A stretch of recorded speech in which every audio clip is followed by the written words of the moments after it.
নেতৃবর্গ, বিভিন্ন পর্যায়ের নেতৃবর্গ এবং আজকের এই সমাবেশে ঠাকুরগাঁওবাসী, আসসালামু আলাইকুম।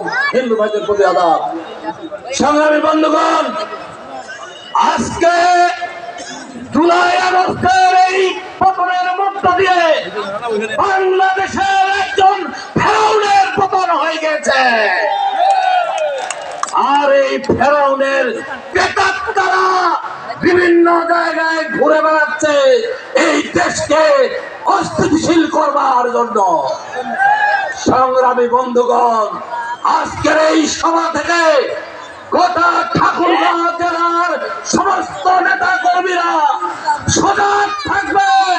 আগামী নির্বাচন পর্যন্ত কোন রাস্তায় দাঁড়িয়ে কথা বলতে যাবে। বহু অত্যাচার হয়েছে, বহু নির্যাতন হয়েছে, পাশাপাশি আমরাও যারা নেতা কর্মী আছি, আমরাও যেন মানুষের সাথে থাকি, মানুষকে এমন ব্যবহার না করি যাতে মানুষ আমাদের কাছ থেকে চলে না যায়। আমি আর বক্তব্য বাড়াবো না। আমি শুধু এই অঞ্চলের মানুষের, আমাদের প্রিয় নেতা, যিনি এই ঠাকুরগাঁওর উন্নয়নে তিনি সারাটি জীবন কাজ করে গেছেন, তিনি এই